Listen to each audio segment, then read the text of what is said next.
부처님 시원하시죠? 똥물 묻은 폐불상을 동자승이 때타월로 씻겼더니 마을 전체가 뒤집어졌다. 사각, 사각. 소리는 바람도 짐승의 발걸음도 아니었다. 마른 솔잎이 가뭄에 타들어가며 부서지는 소리와도 달랐다. 그것은 무언가를 억척스럽게 문지르는 소리, 젖은 천이 거친 표면에 마찰하며 내는 집요한 소리였다. 무영사의 율사 원명 스님은 미간을 찌푸렸다. 한낮에 태양이 산 전체를 화로처럼 달구고 있었다. 금방이라도 산불이 날 듯 공기는 바싹 말라 있었고 절의 공양간 뒤편 장독대에서는 쩍쩍 가뭄에 항아리가 실금 가는 소리마저 들려왔다. 이런 날에 대체 누가 저 폐허가 된 서쪽 암자터에서 저런 소리를 낸단 말인가. 거기 누구냐? 원명의 목소리는 거칠고 낭낭했다. 그의 성정은 불호령 같았고 절의 규율은 그의 눈빛 아래 팽팽하게 유지되었다. 그의 호통에 소리가 멎었다. 원명은 가사를 고쳐 입으며 땀이 밴 이마를 훔쳤다. 그는 10년 전 산사태로 폐허가 된 관음암터를 향해 걸었다. 무영사는 본디 깊은 산중에 고고하게 자리했으나 몇 년째 이어진 흉년과 가뭄으로 시주가 끊겨 스님들의 얼굴에도 수행자의 평온함 대신 그늘이 드리워진 지 오래였다. 이런 판국에 누군가 딴짓을 하는 것은 용납할 수 없었다. 관음암터는 절에서도 가장 구석지고 음습한 곳이었다. 무너진 축대 사이로 잡초가 사람 키만큼 자라 있었고 그 중앙에 형체만 겨우 남은 석조 관음상이 비스듬히 서 있었다. 산사태 때 밀려내려온 토사에 반쯤 묻힌 채 온몸에는 검푸른 이끼와 새들의 분비물이 두껍게 내려앉아 그것이 불상인지 그저 기괴한 바위인지 분간조차 어려웠다. 그리고 그 앞에 19살 행자 진호가 있었다. 너 지금 무얼 하는 게냐? 원명은 제 눈을 의심했다. 진호는 땀으로 흠뻑 젖은 행자복을 입은 채 찌그러진 양철 대야에 물을 받아와 관음상을 문지르고 있었다. 그의 손에는 공양간에서 쓰는 거친 수세미도 아닌 세숫간에서나 볼 법한 낡은 때타월이 들려 있었다. 사각, 사각. 진호는 원명의 호통을 못 들은 듯, 아니, 듣고도 개의치 않는 듯 묵묵히 제 할 일을 계속했다. 그는 제 키보다 훌쩍 큰 불상의 발치에 앉아 이끼 낀 발가락 부분을 닦아내고 있었다. 때타월이 지나간 자리는 검은 이끼가 벗겨지며 희미하게 남아 원래의 화강암 속살이 드러났지만 그 모습이 더 흉측했다. 얼룩덜룩한 것이 마치 거대한 몸에 옴이 오른 듯 했다. 당장 그만두지 못해. 내가 감히. 원명이 버럭 소리를 질렀다. 진호는 무영사에 온 지 반년 된 행자였다. 말이 없고 행동이 굼떴으며 눈치는 더더욱 없었다. 공양간의 허드렛 일이나 겨우 해내는 스님들 사이에서는 있으나 만화 한 아이 혹은 어디 모자란 아이로 취급받았다. 그런 진호가 감히 스님들도 방치한 폐불상에 손을 대고 있었다. 그제야 진호가 천천히 고개를 돌렸다. 땀이 비오듯 흘러 잿빛 행자복에 앞섭이 검게 젖어 있었다. 그는 그저 멍한 눈으로 원명을 바라볼 뿐이었다. 이 미련한 놈. 지금 물이 얼마나 귀한지 몰라서 이따위 짓을 하는 게냐. 온 대중이 마실 물도 모자라 산 아래 마을에서 길어오는 판에 이 썩은 돌덩이에 부을 물이 어디 있단 말이냐. 원명의 지적은 타당했다. 가뭄은 심각했다. 절의 약수터가 마른 지도 보름이 넘어가고 있었다. 이 물은 필시 진호가 제 세수와 빨래에 쓸 물을 아껴 모아온 것일 터였다. 게다가 이건 불상이 아니다. 그저 돌덩이야. 10년 전 산사태 때 이미 법력이 다한 것을 주지 스님께서도 방치하라 하신 것을 내가 뭔데 건드려. 진호는 대답 대신 들고 있던 때타월을 대야에 헹궜다. 검푸른 이끼 물이 양철 대야 안에서 굼뜨게 흔들렸다. 그는 맑은 눈으로 원명을 잠시 올려다보더니 다시 고개를 돌려 불상을 향했다. 시원하시죠? 뭐라? 원명은 제 귀를 의심했다. 부처님, 이끼가 너무 두꺼워서 간지러우셨죠? 조금만 참으세요. 금방 다 밀어드릴게요. 진호는 혼잣말처럼 중얼거리며 때타월에 힘을 주어 다시 불상의 발목을 문지르기 시작했다. 그 모습은 미련함을 넘어 기괴함마저 감돌았다. 원명은 순간 말문이 막혔다. 저것은 수행도 불심도 아니었다. 저것은 그저 어린아이의 고집이거나 혹은 광기였다. 이놈이. 원명이 기어이 손을 들어 진호의 등을 내리치려던 순간이었다. 원명 스님. 되었소. 낮고 마른 목소리가 등 뒤에서 들려왔다. 주지 도은 스님이었다. 도은은 언제부터 와 있었는지 무너진 축대 그림자에 말없이 서 있었다. 그의 얼굴은 가뭄에 마른 논바닥처럼 쩍쩍 갈라져 있었다. 주지 스님. 이 행자가. 보았소. 도은은 원명을 손짓으로 만류했다. 그는 진호에게 다가가지도 그렇다고 원명의 편을 들지도 않았다. 그는 그저 흉측하게 이끼가 벗겨지는 불상을 바라보았다. 저 불상은 도은이 무영사에 오기 전부터 저 자리에 있었다고 했다. 한때는 영험하기로 소문나 따로 암자까지 지어 모셨으나 10년 전 산사태는 불상의 허리뿐 아니라 사찰의 명맥까지 끊어놓았다. 주지 스님. 저런 미련한 짓을 그냥 두실 겁니까? 저것은 회불입니다. 귀한 불심을 저런 돌덩이에 낭비하는 것도 모자라 온 대중의 규율을 흐트러뜨리고 있습니다. 원명이 목소리를 높였다.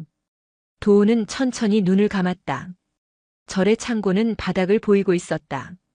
당장 초파일에 쓸 연등갑도 공양미도 부족했다. 산 아래 마을 사람들은 가뭄이 다 절의 부덕함 때문이라며 수군댔다. 도은의 어깨에는 이 거대한 사찰의 존망이 달려 있었다. 그에게 저 폐허 속 돌덩이는 말 그대로 돌덩이일 뿐이었다. 오히려 치워버려야 할 흉물에 가까웠다. 저 행자는 어차피 우리가 시키는 일도 제대로 못하지 않소. 도은이 힘겹게 입을 열었다. 차라리 저러고 있는 것이 공양간에서 그릇을 깨트리는 것보다는 나을지도 모르지. 주지 스님. 내버려 두시오. 도은은 냉정하게 돌아섰다. 어차피 사흘을 넘기지 못할 게야. 저 아이의 고집이든 저 돌덩이의 업이든 물이 없으면 끝날 일. 저 아이에게 따로 물을 주지 마시오. 밥도 마찬가지요. 제풀에 지쳐 그만두게 합시다. 그것은 방임이 아니라 가장 잔인한 방식의 금지였다. 원명은 더 말하지 못하고 도은의 뒤를 따랐다. 그들의 발걸음 소리가 멀어졌다. 관음암 터에는 다시 사각, 사각. 모든 것을 포기한 듯한 한낮의 정막 속에서 마른 떼타월이 돌의 표면을 문지르는 소리만이 집요하게 이어지고 있었다. 진호는 제 몫으로 나온 먼지가 낀 밥 한 덩이를 불상 앞에 깨진 그릇에 올려두었다. 부처님 시장하시죠. 저는 괜찮습니다. 저는 물을 마시지 않아도 괜찮습니다. 그는 마른 입술을 핥으며 제 이마에서 흐르는 땀을 손으로 훔쳐대야에 떨어뜨렸다. 귀한 물이었다. 가뭄은 절정으로 치닫고 있었다. 무영사의 모든 스님들이 비상이었다. 아침 저녁으로 올리던 예불은 기우제로 대체된 지 오래였다. 도은은 목이 쉬어라 독경을 했고 원명은 행자들과 스님들을 닥달해 산 아래 십리길을 내려가 계곡 하류의 물을 길어오게 했다. 그마저도 흙탕물이 반이었다. 진호는 어디 갔느냐? 새벽녘 물을 기르러 가는 행자들의 점호에 진호가 보이지 않자 원명의 불호령이 떨어졌다. 다른 행자가 기어들어가는 목소리로 답했다. 어제 저녁부터 보이지 않았습니다. 혹시 관음암 터에. 이놈이. 원명은 당장 달려갈 기세였으나 도은이 그를 막아 세웠다. 스님 물 기를 시간이요. 한시가 급합니다. 하지만 주지 스님 저놈은. 어제 내가 말했잖소. 내버려 두라고. 도은의 목소리는 쇠처럼 차가웠다. 사흘이라 했소. 어제가 첫날이니 오늘 내일이면 제풀에 굶주리고 목말라 기어 내려올게요. 그때 규율을 잡아도 늦지 않소. 원명은 분을 사기며 행자들을 이끌고 산을 내려갔다. 도은은 텅 빈 마당을 바라보며 깊은 한숨을 내쉬었다. 사흘이라 말했지만 그의 마음도 편치 않았다. 19 먹은 행자가 꼬박 하루를 굶고 물 한 모금 마시지 않았다. 저러다 쓰러지기라도 하면 가뜩이나 흉흉한 민심에 또 무슨 구설이 오를까. 미련한 중생. 부처는 돌에 있는 것이 아니라 내 마음에 있는 것을 어찌하여 밖에서 구하는가. 도은은 고개를 저으며 법당으로 들어갔다. 그가 기댈 곳은 오직 가물거리는 촛불 앞의 경전뿐이었다. 그 시각 진호는 관음암 터에 쓰러지듯 앉아 있었다. 꼬박 하루하고도 반나절이 지났다. 물은 어제 가져온 한 대야가 전부였고 그마저도 이끼를 닦아내는데 다 써버려 바닥을 드러낸 지 오래였다. 입술은 바싹 말라 찢어졌고 백가죽은 등에 붙었다. 그의 앞에는 여전히 관음상이 서 있었다. 어제 그가 닦았던 발치 부분은 이끼가 벗겨진 대신 흉측한 돌의 상처와 검은 때가 그대로 드러나 있었다. 햇볕에 마른 돌은 더러운 얼룩처럼 보였다. 부처님, 목마르시죠? 진호는 쉰 목소리로 중얼거렸다. 그는 텅 빈 양철 대야를 들여다보았다. 바닥에 남은 몇 방울의 흙탕물. 그는 그것을 손가락으로 찍어 불상의 발등에 발라주었다. 물을 구해야 해. 진호는 비틀거리며 일어섰다. 절의 약수터는 말랐다. 공양간의 물 항아리는 원명 스님이 자물쇠로 잠가두었을 것이다. 그는 산 아래로 내려갈 힘이 없었다. 어딘가 있을 거야. 그는 무너진 암자 터 주변을 헤매기 시작했다. 관음암은 본디 물이 많은 곳이라 하였으나 10년 전 산사태가 모든 물길을 뒤틀어 놓았다. 그는 무너진 축대 더미를 맨손으로 파헤쳤다. 손톱이 부러지고 살이 찢겨 피가 났다. 그때였다. 그의 눈에 들어온 것은 바위 틈에서 자라나는 유난히 짙은 초록빛의 작은 이끼 덤불이었다. 가뭄의 모든 것이 누렇게 말라 죽은 와중에 오직 그곳만이 푸른 빛을 머금고 있었다. 진호는 홀린 듯 그곳으로 기어갔다. 바위 틈을 헤집자 손끝에 축축한 흙이 만져졌다. 물기였다. 그는 미친 듯이 흙을 파헤쳤다. 바위 틈 아주 깊은 곳, 바싹 마른 흙더미 아래에서 한 방울, 또 한 방울. 물이 배어나오고 있었다. 그것은 샘이라고 부르기도 민망한 그저 습기에 가까운 것이었다. 진호는 짐승처럼 그 틈에 입을 받고 흙탕물을 빨아마시고 싶었지만 가까스로 참아냈다. 그는 빈 대야를 가져와 바위 틈 아래에 받쳤다. 한참 만에 한 방울, 또 한참 만에 한 방울. 대야 바닥에 겨우 물이 고이기 시작했다. 한나절을 꼬박 기다려야 반 대야나 채울 수 있을까 말까 한 양이었다.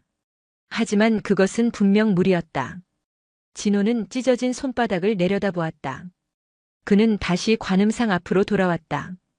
그리고 그 귀한 물에 낡은 때타워를 적셨다. 부처님, 시원하시죠? 사각. 소리가 다시 시작되었다.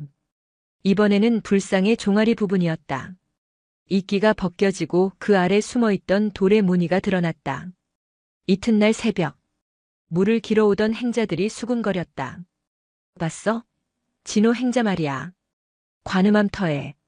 아직도 있더라. 그게 문제가 아니야. 그 앞에 물 대야가 있어. 반쯤 차 있는. 뭐? 물을 훔쳤나? 아니야. 내가 어제 공양간 자물쇠를 봤는데 그대로였어. 약수터도 말랐고. 그럼 그 물은 대체 어디서? 행자들의 수군거림은 원명의 귀에도 들어갔다. 원명은 아침 공양이 끝나자마자 다시 관음암터로 향했다. 그는 이번에야말로 진호의 덜미를 잡아 종아리를 치리라 마음먹었다. 그가 관음암터에 도착했을 때 그는 믿을 수 없는 광경을 보았다. 진호는 여전히 불상을 닦고 있었다. 사흘째 굶은 사람이라고는 믿기지 않을 만큼 그의 손놀림은 집요했다. 그리고 그의 옆에는 정말로 반쯤 물이 찬 양철 대야가 놓여 있었다. 원명은 침을 삼켰다. 이 가뭄에 저 물은 대체 어디서 난 것인가? 그 물, 어디서 훔쳤느냐? 진호는 대답 대신 비틀거리며 일어나 무너진 축대 뒤편으로 걸어갔다. 원명은 그 뒤를 따랐다. 그리고 그는 보았다. 바위 틈에서 한 방울씩 떨어지는 물방울과 그 아래 받쳐진 깨진 항아리 조각을. 이럴 수가. 원명은 할 말을 잃었다. 이것은 샘이 아니었다. 겨우 바위 틈에 맺힌 습기, 이슬과도 같은 것이었다. 저것을 모아 대야를 채우려면 꼬박 하루가 걸렸을 것이다. 그런데 진호는 저 물을 마시지 않고 불상을 닦는 데 쓰고 있었단 말인가. 부처님은 목마르시니까요. 진호가 덤덤하게 말했다. 이놈. 이 미련한 놈아. 원명은 저도 모르게 소리를 질렀다. 그러나 그 목소리에는 평소의 노기 대신 알 수 없는 흔들림이 섞여 있었다. 내 놈이 부처냐? 내 놈이 목말라 죽으면 그게 부처의 뜻이더냐? 내가 마셔야 할 물을 저 돌덩이에 붓는 것이 수행이란 말이냐? 진호는 그저 맑은 눈으로 원명을 바라보았다. 저는 괜찮습니다. 그때였다. 하늘 한쪽에서 아주 멀리서 쿠르르릉 하고 희미한 천둥 소리가 울렸다. 원명은 반사적으로 하늘을 올려다보았다. 구름 한 점 없는 마른 하늘이었다. 잘못 들은 것인가? 부처님 시원하시죠? 진호의 목소리와 함께 사각, 사각, 떼타월 소리가 다시 이어졌다. 원명은 그 자리에 못 박힌 듯 서서 바위 틈에서 떨어지는 물방울 소리와 불상을 문지르는 소리를 번갈아 들었다. 그날 밤 무영사에는 아주 기묘한 일이 일어났다. 사흘 밤낮으로 끙끙 앓으며 죽어가던 절의 가장 나이 많은 노경 스님이 잠결에 헛소리를 했다. 물이 차다. 시원하다. 노경 스님은 무영사의 산증인이었으나 지금은 곧 꺼질 등불이었다.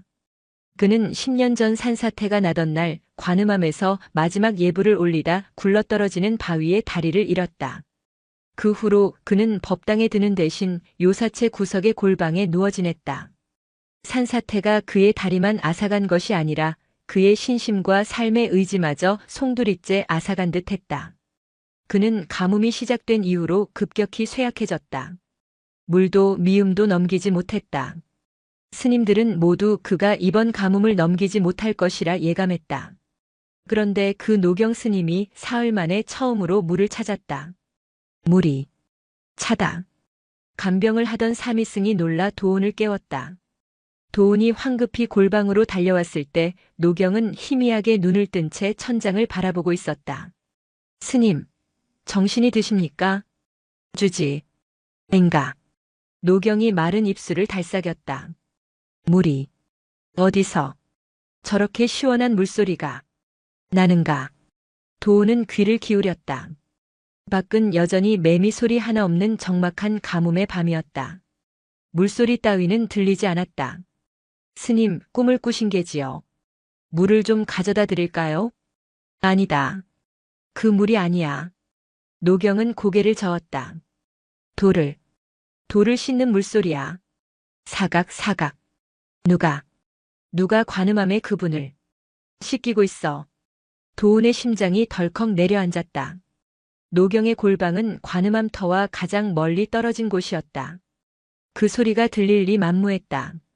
그분은 차가운 걸 싫어하시는데, 헌데 시원하다고 하시는구나.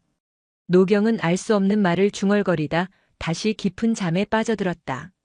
하지만 그의 호흡은 전보다 한결 편안해져 있었다. 도우는 혼란스러운 마음으로 방을 나왔다. 진호 행자. 그 미련한 아이가 정말로 쇠락해가는 이 절의 무언가를 건드리고 있는 것일까? 다음 날 나흘째가 되었다. 진호는 이제 불상의 허리 부분을 닦고 있었다. 사흘을 굶고 겨우 바위 틈에서 솟는 물로 연명하는 그는 유령처럼 보였다. 하지만 그의 손은 멈추지 않았다. 그가 닦아낸 불상의 하반신은 흉측한 얼룩을 벗고 본래의 화강암 색을 드러내기 시작했다. 그것은 아름답지 않았다. 10년의 세월 동안 이끼와 흙먼지에 가려졌던 상처들이 고스란히 드러났다. 산사태 때 부딪힌 돌의 패인 자국, 풍화되어 갈라진 금대. 그것은 영험한 불상이 아니라 그저 상처 입고 버려진 돌의 모습이었다. 원명은 그날 아침 진호에게 빵 한 조각을 몰래 들고 갔다. 주지 스님의 명을 어기는 것이었지만 차마 저대로 죽게 내버려 둘 수는 없었다. 이걸 먹어라. 원명은 빵을 내밀었다. 진호는 빵을 물끄러미 바라보았다. 그는 빵을 받아들었지만 먹지 않았다. 대신 비틀거리며 일어나 어제와 같이 불상 앞 깨진 그릇에 빵을 올려두었다. 부처님 공양하세요.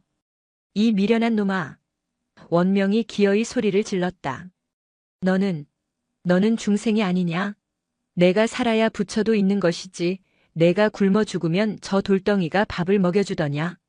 진호는 천천히 고개를 돌렸다. 그의 눈은 굶주림으로 퀭했지만 그 안의 빛은 이상하게도 또렷했다. 스님, 스님은 어째서 저분이 돌덩이라 하십니까? 뭐? 저분은 울고 계십니다. 헛소리 마라. 돌이 어찌 운단 말이냐? 아닙니다. 진호는 불상에 갈라진 무릎을 손으로 쓸었다. 제가 처음 왔을 때 저분은 이끼 속에서 울고 계셨습니다. 춥고 가렵고 외롭다고 하셨습니다. 원명은 기가 막혀 말을 잇지 못했다. 저것은 신심이 아니었다.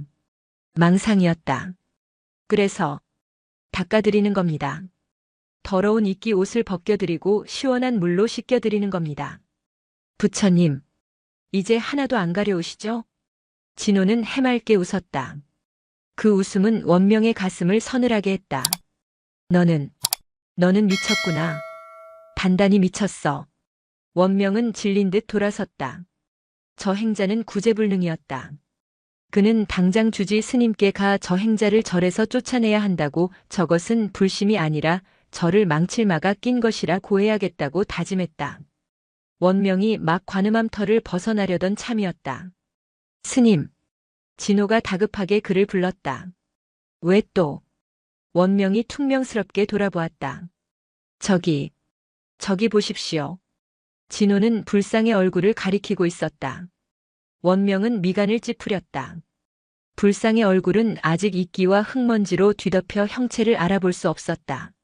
무엇을? 눈에서. 원명은 눈을 가늘게 떴다. 그리고 그는 보았다. 시커먼 이끼와 흙먼지로 범벅이 된 불상의 눈두덩이. 그 틈새로 한 줄기 물이 흘러내리고 있었다. 비? 원명은 하늘을 보았다.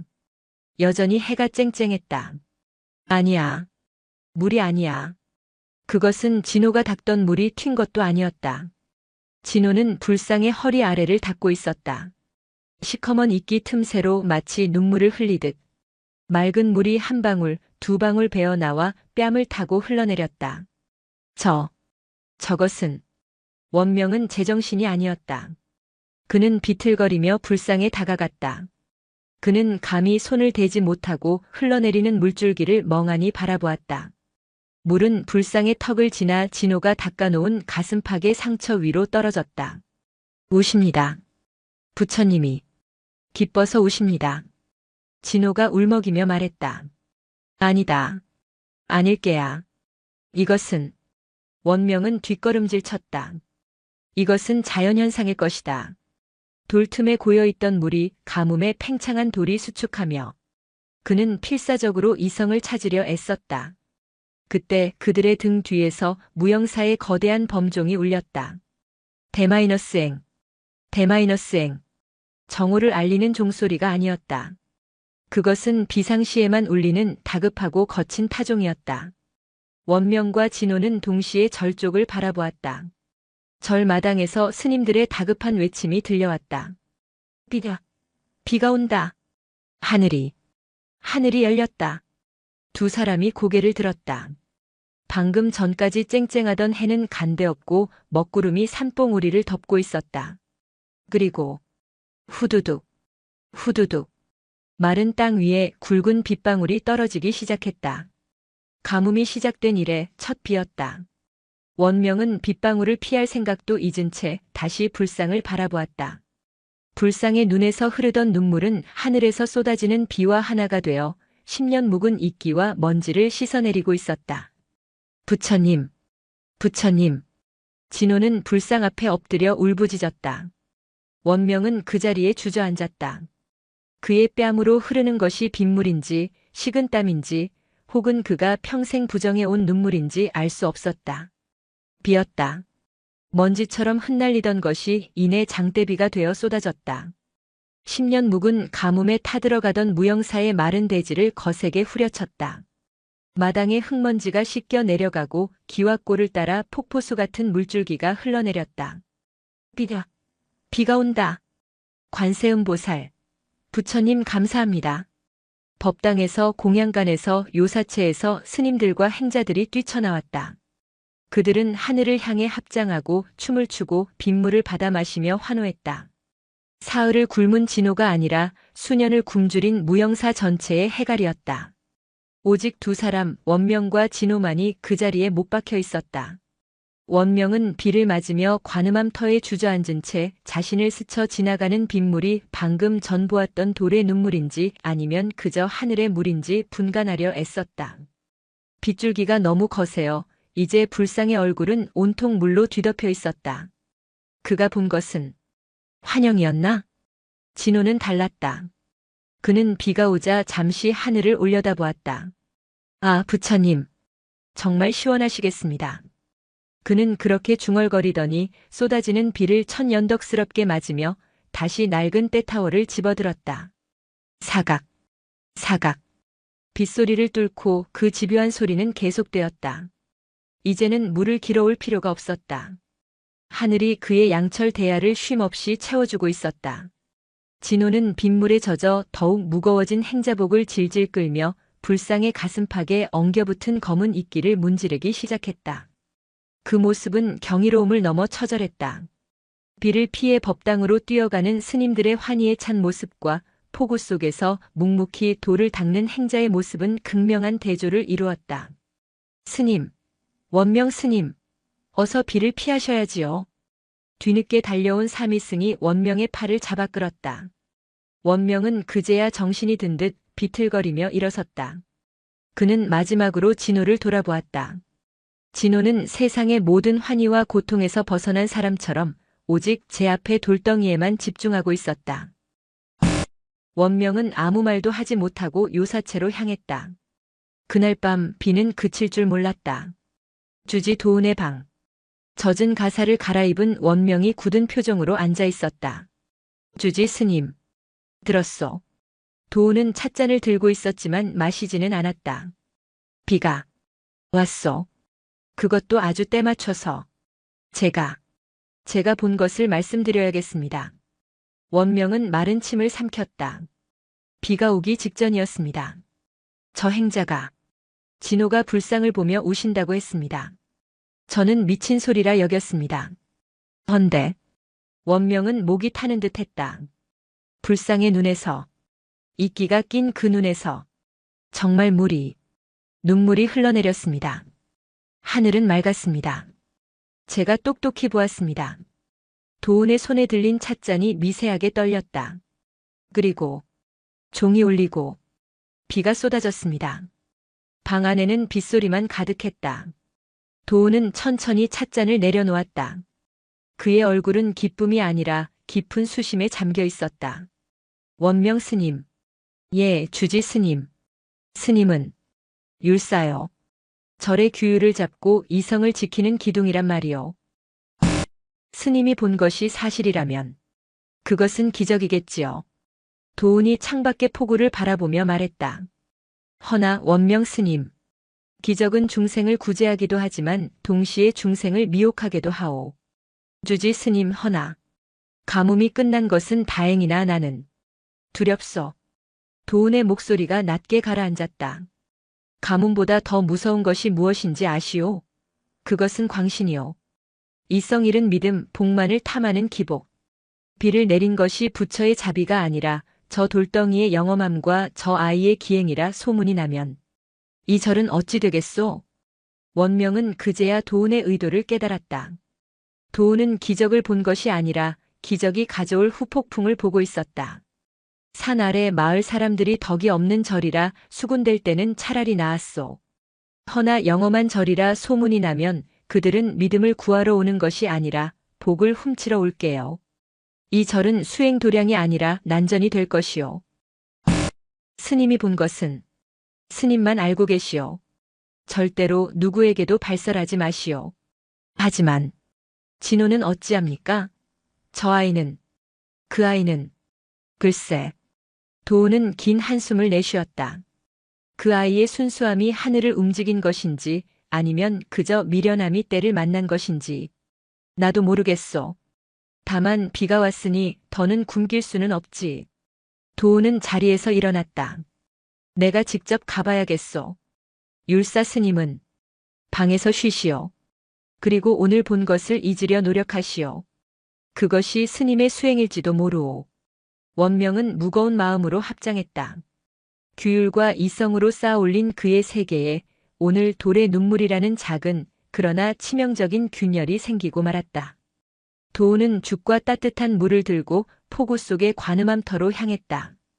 그가 도착했을 때 진호는 지쳐 쓰러져 있었다. 칠흑 같은 어둠 속 진호는 불상의 발치에 제 몸을 기댄 채 비를 맞으며 얕은 숨을 몰아쉬고 있었다. 낡은 때타월은 그의 손에 꼭 쥐어져 있었다. 진호야. 도운이 불렀다. 진호는 힘겹게 눈을 떴다. 주지. 스님. 일어나거라. 이걸 먹어라. 도운은 그를 부축해 앉히고 죽그릇을 내밀었다. 진호는 사흘 만에 처음으로 음식을 보았다. 그는 떨리는 손으로 죽을 받아들었지만 입으로 가져가지 않았다. 그는 비틀거리며 일어나 불상 앞에 깨진 그릇서재 원명이 준 빵이 빗물에 불어터져 있었다에 죽을 반쯤 부었다. 부처님, 공양하세요. 그는 그러고 나서야 그릇에 남은 죽을 허겁지겁 입으로 가져갔다. 도우는 그 모습을 말없이 지켜보았다. 저것은 광기인가 아니면 상을 초월한 진심인가? 진호야. 도운이 물었다. 왜 저 돌을 닦는 것이냐? 진호는 죽을 삼키고 잠시 숨을 골랐다. 빗물이 그의 앳된 얼굴을 타고 흘렀다. 다른 스님들은 법당에 계신 부처님을 닦으십니다. 하지만 이분은 비를 맞고 계십니다. 모두가 법당으로 들어갔지만 이분은 여전히 비를 맞고 계십니다. 춥고 외로우십니다. 도우는 더 이상 묻지 못했다. 그는 진호의 어깨에 자신이 입고 온 두꺼운 장삼을 벗어 덮어주었다. 춥다. 그만하고 방으로 들어가자꾸나. 진호는 고개를 저었다. 아직 얼굴을 다 못 닦아드렸습니다. 이끼가 너무 두꺼워서 눈을 못 뜨십니다. 도우는 한참 동안 비를 맞는 돌과 그 돌을 지키는 아이를 바라보다가 조용히 합장하고 돌아섰다. 다음 날 아침 기적 같은 일이 또 하나 일어났다. 골방에 누워 죽어가던 노경 스님이 아침 공양을 알리는 목탁 소리에 스스로 눈을 떴다. 그리고 간병하던 사미승에게 떨리는 목소리로 첫마디를 건넸다. 죽 말고 밥을 다오. 밥. 노경 스님이 곡기를 찾았다. 무영사 전체가 다시 한번 발칵 뒤집혔다. 비는 사흘 밤낮으로 내린 뒤 거짓말처럼 멎었다. 하늘은 10년 만에 보는 쪽빛이었고 산천은 물기를 머금어 생기로 빛났다. 무영사의 약수터가 다시 솟아나기 시작했다는 소식이 들려왔다. 그리고 사람들이 몰려오기 시작했다. 가뭄이 한창일 때 절의 부덕함을 욕하며 돌아섰던 산 아래 마을 사람들이었다. 그들은 무영사의 비상타종 소리와 함께 비가 시작된 것을 알고 있었다. 그들은 가장 먼저 노경 스님이 병석에서 일어났다는 소식을 들었다. 이보시오. 스님. 듣자 하니 이 절의 어린 행자님이 기우제를 올려 비를 내리게 하셨다는데 그 행자님은 어디 계시오? 내 감자라도 한 자루 공양해야겠소. 마을 사람들은 처음에는 감자나 옥수수 따위를 들고 조심스럽게 절 마당을 밟았다. 도우는 예상했다는 듯 그들을 법당으로 인도했다. 비를 내린 것은 부처님의 자비요, 여러분의 간절한 마음입니다. 법당에 공양 올리시고 예를 갖추시지요. 그러나 사람들의 관심은 법당의 멀쩡한 금불상에 있지 않았다. 아니 듣자 하니 저쪽 폐허가 된 암자터에서 용을 쓰시다가 돌부처님이 눈물을 흘리셨다던데. 맞아요. 우리 아랫마을 김서방이 비 오던 날 그걸 봤답니다. 돌부처 눈에서 물이 쏟아지더니 비가 왔다고. 소문은 꼬리를 물고 부풀어 올랐다. 돌의 눈물은 돌의 피눈물이 되었고 진호라는 이름은 하늘이 내린 동자승으로 변해 있었다. 원명은 도운의 명을 떠올리며 입을 굳게 닫았지만 이미 소문은 절의 담장을 넘어선 뒤였다. 사람들은 법당을 지나쳐 관음암터로 몰려들었다. 그리고 그들은 보았다. 무너진 축대 더미 속에서 한 행자가 여전히 낡은 때타월로 거대한 석상을 문지르고 있는 것을. 비가 온 뒤에도 진호는 일을 멈추지 않았다. 그는 며칠간 죽과 밥을 먹어 기운을 차렸고 이제는 불상의 어깨와 가슴팍을 지나 가장 닿기 어려운 얼굴 부분에 매달려 있었다. 저 행자님이시다. 아이고 관세음보살. 저렇게 지극정성으로. 사람들은 그 자리에서 엎드려 절을 하기 시작했다. 그들이 던진 동전과 작은 곡식 자루들이 불상 앞에 쌓였다. 진호는 사람들이 몰려들자 처음에는 어리둥절해했다. 그는 소음과 시선이 불편한 듯 몸을 움츠렸다. 도운과 원명은 이 기괴한 풍경을 막아 서려 했다. 여러분, 이러시면 안 됩니다. 이곳은 수행 공간입니다. 어서 법당으로. 원명이 그들을 막아서는 순간이었다. 진호의 손에 들린 때타월이 불상의 오른쪽 뺨에 두껍게 낀 검푸른 이끼 덩어리를 긁어냈다. 이끼는 빗물에 불어 있었지만 10년간 굳어진 흙과 새의 분비물은 돌처럼 단단했다. 조금만 참으세요. 거의 다 됐어요. 진호가 힘을 주어 이끼를 떼어내는 순간. 군중 속에서 누군가 숨을 삼켰다. 저것 봐. 이끼가 떨어져 나간 자리. 10년 묵은 때가 벗겨진 그곳에 한 점. 눈부신 황금빛이 햇살에 반사되어 반짝였다. 그것은 손톱만큼 작은, 아주 작은 금박 조각이었다. 아마도 불상을 조성할 당시 입혔던 금칠이 흙더미 속에서 기적적으로 부식되지 않고 남아있었던 모양이었다. 그러나 흥분한 군중의 눈에는 그것이 조각으로 보이지 않았다. 황금이다. 세상에. 저 돌부처님이. 원래는 황금 부처님이셨어.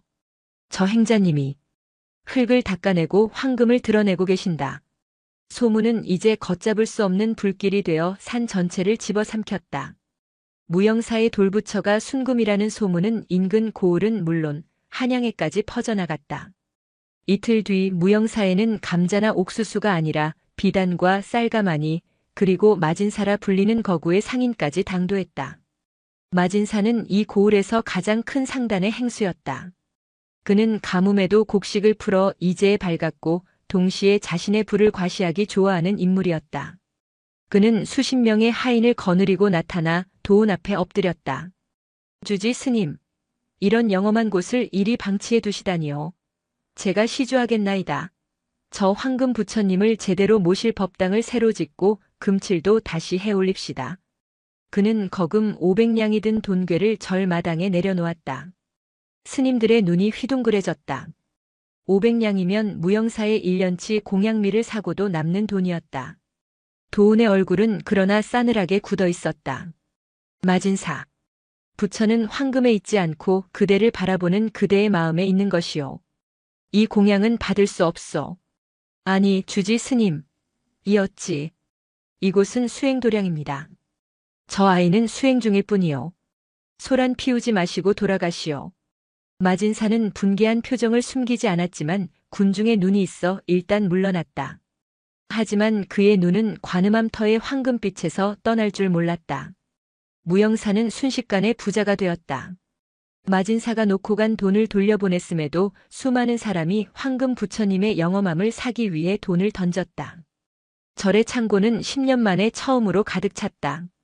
도운은 그 돈으로 가장 먼저 기와를 올리고 썩은 석가래를 교체했다. 절은 복원되기 시작했다. 그러나 그 모든 소란의 중심에서 진호는 여전히 제 할 일만 했다. 그는 이제 불상의 얼굴을 닦고 있었다.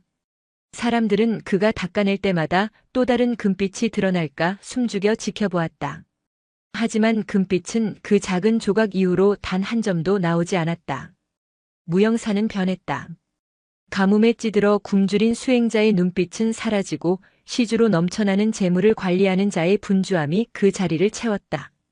떠났던 스님들이 하나둘 돌아왔고 절은 사람들로 북적였다. 도운은 밀려드는 시주와 불사 계획에 치여 하루가 멀다 하고 산 아래 관아와 상인들을 만나야 했다. 그는 변해가는 절의 모습에 깊은 시름을 느꼈다. 이것은 그가 원한 복원이 아니었다. 원명은 자처에서 관음함 터의 문지기가 되었다. 그는 진호가 수행에 방해받지 않도록 그리고 저 황금 부처님을 탐하는 자들이 함부로 접근하지 못하도록 새끼줄로 경계를 쳤다. 물러서시오. 이곳은 신성한 곳입니다. 그는 사람들을 통제했다. 그러나 원명 자신도 혼란스러웠다. 그는 자신이 지키는 것이 진호의 순수한 수행인지 아니면 자신이 목격한 기적의 증거물인지 헷갈리기 시작했다. 돌의 눈물과 황금 조각은 그의 이성을 마비시키기에 충분했다. 그는 어느새 진호를 행자가 아닌 어떤 특별한 존재로 대하고 있었다. 진호는 그 모든 변화를 아는지 모르는지 한 달이 넘도록 불상에 매달려 있었다. 그의 낡은 때타월은 이제 너덜너덜한 걸레 조각이 되었다. 그는 마침내 불상의 얼굴, 그 마지막 부분인 눈을 닫기 시작했다. 10년 묵은 흙먼지와 이끼는 돌처럼 굳어 있었다.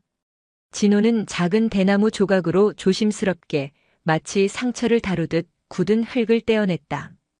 부처님, 이제 눈 뜨실 시간입니다. 조금만 참으세요. 그는 속삭였다. 그날 밤 보름달이 유난히 밝았다. 관음암 터를 지키던 원명은 밀려드는 불사 논의에 지쳐 잠시 자리를 비웠다. 주지 스님과 내일 있을 대들보 상냥식에 대해 의논하기 위해서였다. 관음암 터에는 진호 혼자 남아 있었다. 그는 불상의 한쪽 눈두덩이에 엉겨붙은 마지막 흙덩이를 떼어내기 위해 애쓰고 있었다. 그때였다.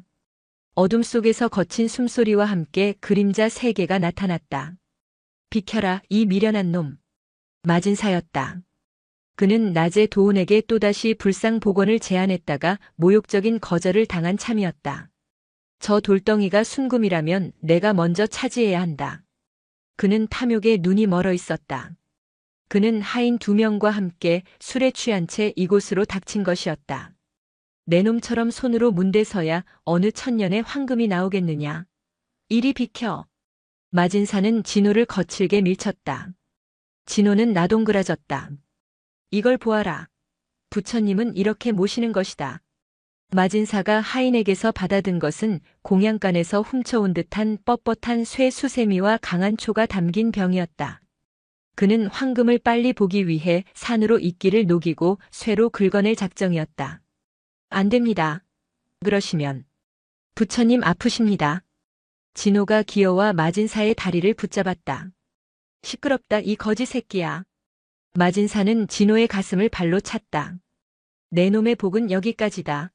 이제부터 이 부처님은 내 복을 들어주실 게다. 그는 병에 든 초를 불상의 얼굴에 마구 뿌렸다. 치익 마이너스. 매캐한 연기와 함께 이끼가 녹아내리는 소리가 났다. 자, 봐라. 이렇게 해야. 마진사는 쇠 수세미로 불상의 얼굴을 거칠게 문지르기 시작했다. 안 돼요. 진호는 피를 토하는 듯한 신음을 내뱉었다. 그때였다. 콰 마이너스 드 마이너스 득.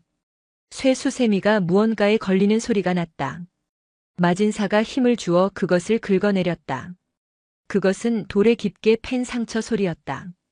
마진사의 쇠 수세미는 진호가 그토록 조심스럽게 다루던 불상의 왼쪽 눈두덩이를 그대로 관통하며 깊고 흉측한 상처를 만들었다.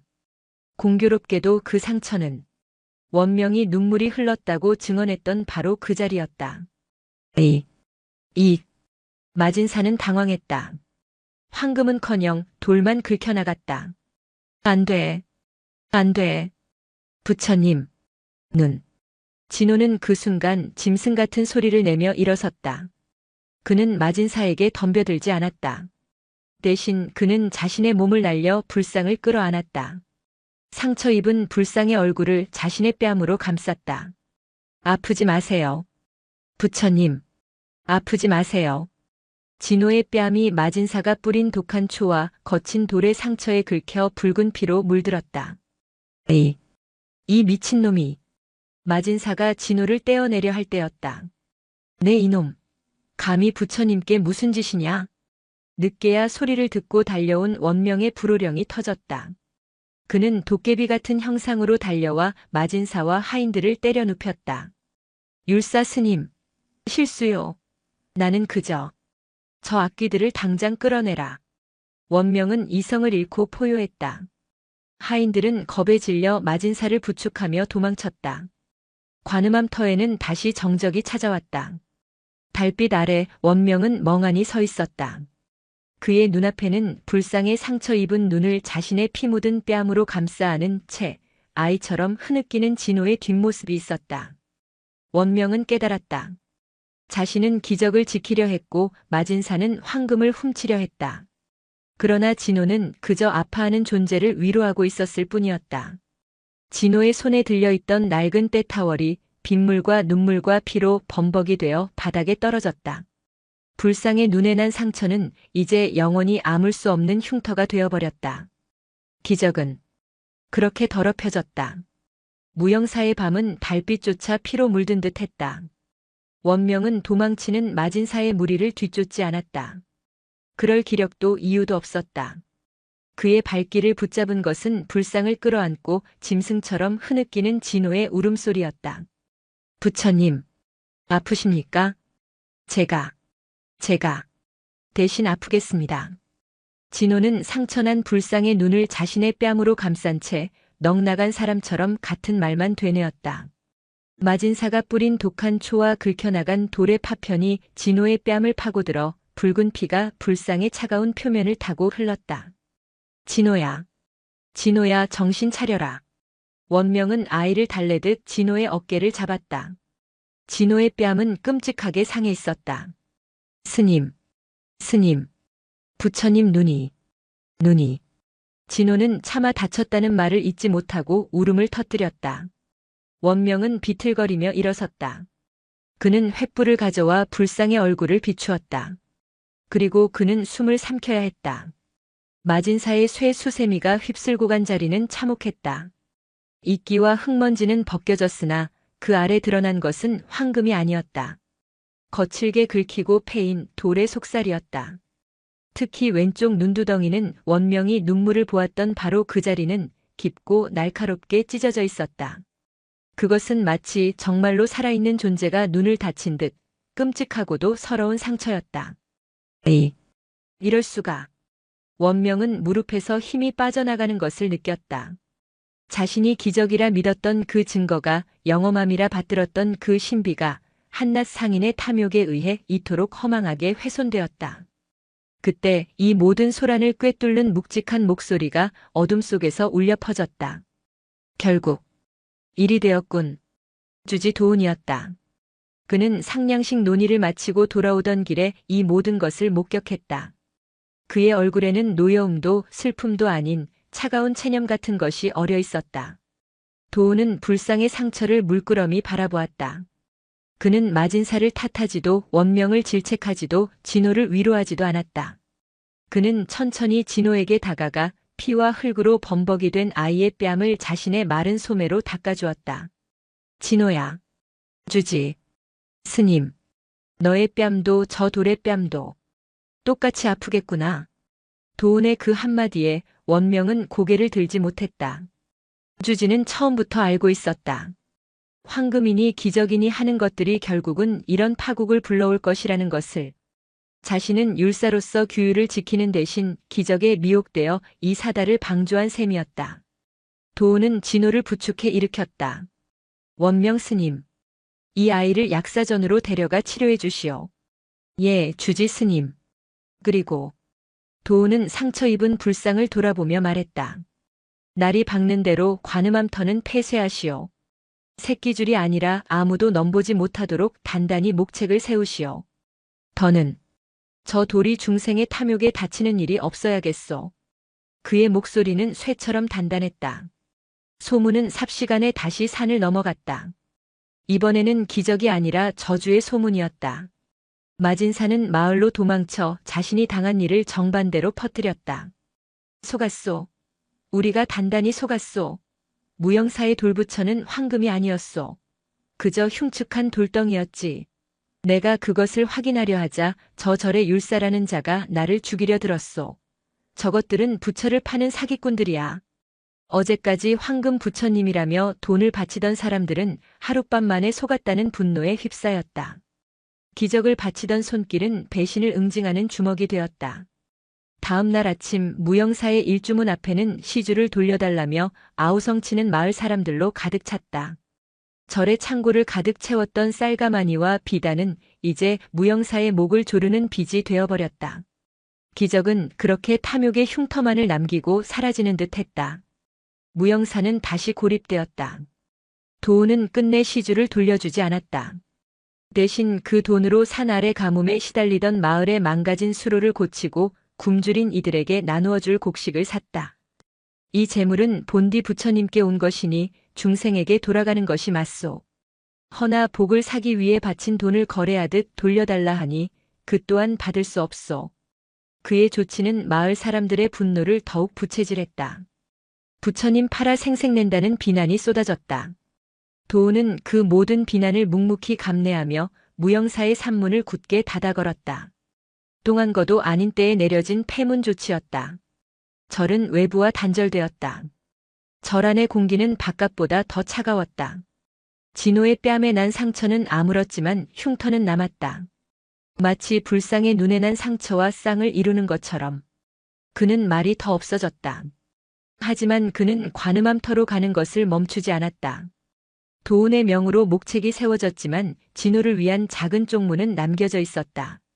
그는 더 이상 낡은 떼타월을 쓰지 않았다. 그날 밤 피와 흙에 젖어버려진 떼타월은 마진사의 탐욕과 함께 사라졌다. 진호는 이제 자신의 행자복 소매에 맑은 물을 적셨다. 그리고 불상을 닦았다. 사각 사각 소리는 더 이상 나지 않았다. 그는 문지르는 것이 아니었다. 그는 상처 입은 불상의 얼굴, 마진사가 핥히고 간 그 깊은 상처를 마치 어미가 아이의 종기를 하차주듯 제 소매로 조심스럽게 어루만졌다. 그것은 닦아내는 행위가 아니었다. 위로하는 행위였다. 그의 눈에는 더 이상 이끼를 벗겨내겠다는 집념이 없었다. 그저 아파하는 존재를 향한 연민만이 가득했다. 그는 매일 물을 적신 소매로 불상의 상처를 매만지고 그 앞에 묵묵히 앉아 있다가 돌아갔다. 이러한 진호의 행동은 절 안의 다른 스님들에게는 더 이상 순수로 보이지 않았다. 그것은 고집이었고 모든 사다를 불러온 재앙의 근원이었다.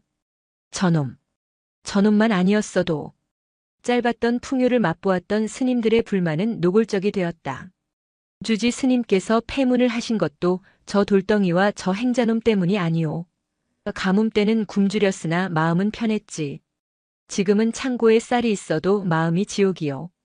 불만의 중심에는 얼마 전절로 돌아온 현실 감각이 뛰어난 법류 스님이 있었다. 그는 본디 무영사에서 경전을 도맡던 학생이었으나 가뭄이 심해지자 더 큰 배움을 핑계로 도시의 큰 절로 떠났다간 황금 부처 소문을 듣고 귀환한 참이었다. 여러분, 법류가 공양간에 모인 스님들을 선동했다. 절이 망하게 생겼소. 주지 스님께서는 저 미련한 돌덩이에 미혹되어 현실을 보지 못하고 계시오. 마진사가 관아에 손을 써서 우리를 사기 집단으로 몰아가고 있소. 이대로 가다간 스님들 모두가 옥살이를 하게 될지도 모릅니다. 공포는 빠르게 전염되었다. 그럼 어찌해야 합니까, 법류 스님? 원인을 제거해야지요. 법류의 눈이 차갑게 빛났다. 저주받은 돌덩이를 깨부수고 저 미친 행자를 내쫓아야 합니다. 그리고 주지 스님을 설득해 마진사에게 사과하고 절을 다시 열어야 합니다. 원명은 이 모든 수군거림을 들었다. 그는 분노했다. 내 놈들이 감히. 원명이 법류의 멱살을 잡았다. 황금 소문 듣고 돌아온 주제에 이제 와서 절을 망친다 짓거리는가. 너희가 부처님의 제자냐? 율사 스님, 정신 차리십시오. 법류도 지지 않았다. 스님이야말로 저 돌덩이의 기적에 눈이 멀어 대중 전체를 위험에 빠뜨리고 있지 않습니까? 스님이 지키려는 것이 불법입니까? 아니면 스님 혼자 본 돌의 눈물입니까? 원명은 법류의 말에 뺨을 맞은 듯 굳어버렸다. 절의 규율을 상징하던 원명은 이제 진호를 비호하는 이단이 되어 고립되었다. 무영사는 안에서부터 썩어 문드러지고 있었다. 갈등은 골마 터지기 직전이었다. 법류를 중심으로 한 스님들은 도운의 방으로 몰려갔다. 그들은 주지 스님의 처소 앞에서 곡을 하듯 엎드렸다. 주지 스님, 통촉하여 주시옵소서. 무영사를 구해 주십시오. 도운은 굳게 닫힌 문을 열고 나왔다. 그의 얼굴은 며칠 새 수척해져 있었다. 무슨 일들이요? 주지 스님. 법류가 대표로 나섰다. 저희는 더 이상 저 돌덩이와 행자 진호를 두고 볼 수 없습니다. 저것들은 부처가 아니라 절의 낀마입니다. 저것들이 우리 모두를 죽일 것입니다. 저 흉물스러운 돌을 깨부수고 저 아이를 산문 밖으로 내치십시오. 그것만이 무영사가 살 길입니다. 살 길이라. 도운이 은조렸다. 법류 스님. 그대가 말하는 살 길이란 등 따시고 배부르며 마을 사람들의 시주를 받는 길을 말하는 것이오? 그것이 어찌 잘못되었습니까?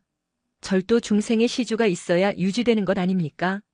지금 이 절에는 수행자의 맑은 기운 대신 원망과 분노, 그리고 저 아이의 광기만이 가득합니다. 법류의 말은 논리 정연했고 다른 스님들의 공감을 얻고 있었다. 도우는 대답 대신 법당을 바라보았다. 사람들이 던진 돈으로 번쩍이게 고친 기와지붕이 오히려 저를 무겁게 짓누르는 듯 했다. 그대들이 깨부수려는 것이 도리요, 아니면 그대들의 마음에 든 두려움이요. 주지 스님, 물러들 가시오. 도우는 단호했다. 날이 밝을 때까지 누구도 경거망동하지 마시오. 내일 아침 내가 결단하겠소. 스님들은 마지못해 물러났지만 그들의 눈빛은 순종이 아니었다. 법류는 결심했다. 주지가 결단하지 못한다면 자신이 직접 말을 쳐내겠다고. 그날 밤 무영사에서 가장 어두운 밤이었다. 진호는 여느 때처럼 모두가 잠든 시간에 관음암 터의 불상 앞에 앉아 있었다. 그는 이제 불상을 닦지도 않았다. 그저 상처 입은 불상과 마주 앉아 흉터가 난 제 뺨을 만지며 불상의 상처를 바라보고 있었다. 마치 오랜 친구와 침묵으로 대화하듯. 그때였다. 슥. 어둠 속에서 옛일곱의 그림자가 나타났다. 법류와 그를 따르는 스님들이었다. 그들은 복면을 해 얼굴을 가리고 있었지만 분노로 이글거리는 눈빛은 감추지 못했다. 이놈. 법류가 진호의 팔을 거칠게 잡아챘다. 내 놈이 이 절을 망쳤다. 당장 이 절에서 떠나라. 스님들. 왜 이러십니까? 시끄럽다. 내 놈을 내쫓고 이 흉물도 깨부술 것이다. 스님들이 진호를 끌어내려 했다. 진호는 자신의 몸이 끌려나가는 것은 저항하지 않았으나 그들의 손에 들린 몽둥이와 곡괭이를 보았다. 안 돼요. 부처님 아프세요. 진호는 그 순간 끌려가지 않으려 버텼다. 그는 자신의 몸을 돌려 불상의 다리를 부서져라 끌어안았다. 이놈이 끝까지. 스님들이 진호의 등을 몽둥이로 내리쳤다. 놓지 못해. 안 돼요. 때리지 마세요. 차라리 저를. 진호는 필사적으로 불상을 감쌌다. 그는 자신을 보호하는 것이 아니었다. 돌을 보호하고 있었다. 이 미친놈. 법류가 진호의 머리채를 잡아 뒤로 젖히려는 순간이었다. 멈추지 못하겠느냐? 벼락 같은 호통과 함께 원명이 횃불을 들고 나타났다. 그는 법류 스님들의 야음을 예상하고 밤새 관음암 터 주변을 지키고 있었던 것이다. 법류. 내 이놈. 스님의 가사를 입고 감히 복면을 하고 동료를 겁박해. 원명 스님. 비키시오. 이것은 저를 위한 구도요. 저 말을 쳐내야. 많은 내놈들이다. 원명이 몽둥이를 들고 법류에게 달려들었다. 스님과 스님 간의 난투극. 무영사의 규율과 이성이 완전히 무너져 내리는 순간이었다. 어둠 속에서 횃불이 어지럽게 흔들리고 고함과 신음이 뒤섞였다. 진호는 그 아비규환 속에서도 불상을 끌어안은 손을 놓지 않았다. 그의 입에서는 피가 흘러내리고 있었다. 그만두어라. 난투극의 한복판을 가르는 얼음장보다 차가운 목소리. 도운이었다. 그는 횃불도 들지 않은 채 어둠 속에서 유령처럼 걸어 나왔다. 그의 손에는 불을 붙이는 부싯돌과 마른 짚이 들려 있었다. 그의 등장에 싸우던 모든 스님들이 동작을 멈췄다. 원명도 법류도 숨을 헐떡이며 주지를 바라보았다. 도우는 이 끔찍한 현장을 천천히 둘러보았다. 복면을 쓴 스님들, 씩씩대는 원명, 그리고 불상의 다리에 기대어 피를 흘리며 신음하는 진호. 그는 아무 말 없이 관음암 터 중앙으로 걸어갔다. 그리고는 마른 짚을 쌓기 시작했다. 스님들은 그가 무엇을 하려는지 알 수 없어 멍하니 지켜보았다. 도우는 짚을 다 쌓은 뒤 법류를 바라보았다. 법류 스님, 저를 망친 말을 없애야 한다고 했소? 그렇습니다, 주지 스님. 그래. 없애야지. 도우는 법당에서 가져온 비단과 돈이 가득 든 시주암 하나를 집 더미 위에 던져 넣었다. 주지 스님. 원명 스님. 도운이 이번에는 원명을 보았다. 스님은 기적을 지키려 했소? 이 또한 기적의 잔재요. 도운은 최근 불사를 위해 들여온 최고급 단청 안료 한 통을 집 더미에 부어버렸다. 스님들은 경악했다. 저것이 다 돈이었다. 저를 복원시켜줄 희망이었다. 도운은 부싯돌을 들었다. 내일 아침 다비를 열겠소. 비라니요? 누가 열반에 드셨습니까? 법류가 떨리는 목소리로 물었다. 도우는 횃불빛에 일그러진 스님들의 얼굴을 하나하나 바라보았다. 무영사가 열반에 들었소. 주지 스님. 가뭄에 굶주릴 지연정 도를 구하던 무영사는 죽었소. 황금의 눈이 멀고 기적에 미혹되고 복을 탐하다가 동료에게 몽둥이를 휘두르는 마가 사는 절만 남았소. 그러니 장례를 치러야지. 도우는 집더미에 불을 붙였다. 타올라라. 불길이 치솟았다.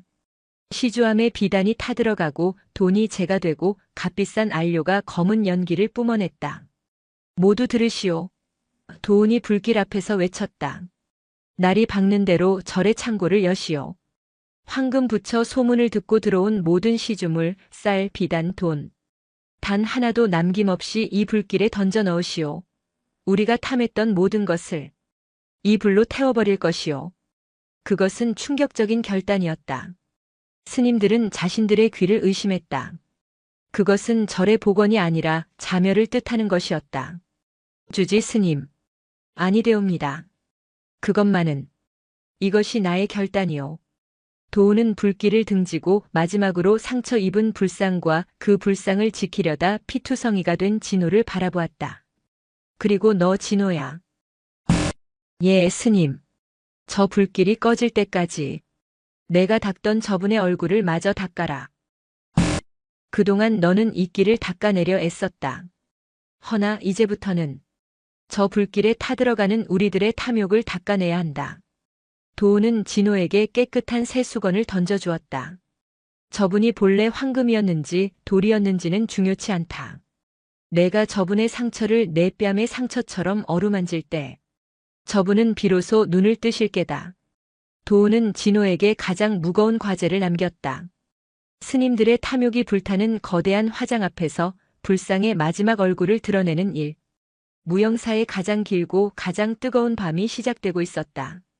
불길은 거대했다. 그것은 단순한 모닥불이 아니었다. 무영사의 짧았던 풍요, 스님들이 복원의 희망이라 믿었던 모든 것이 타오르는 장래의 불이었다. 가져오너라. 도운의 목소리는 쇳소리가 났다. 스님들은 넋이 나간 채 주지의 명을 따랐다. 그들은 두려움에 떨며 창고를 열었다. 황금 부처 소문을 듣고 밀려들었던 쌀가마니들. 비가 온 직후에 들어왔던 윤기가 흐르는 그 쌀이 불길 속으로 던져졌다. 타마이너스닥, 타다닥. 기름진 곡식이 불길을 만나자 거대한 횃불처럼 타올랐다. 고소한 냄새가 아니라 역겨운 욕망의 냄새가 산중에 진동했다. 비단도 가져오너라. 마진사가 보냈던 비단, 고을 사또가 보냈던 약재, 단 하나도 남기지 마라. 주지 스님. 저것만은 겨울을 나기 위해. 법류가 비명을 지르듯 외쳤다.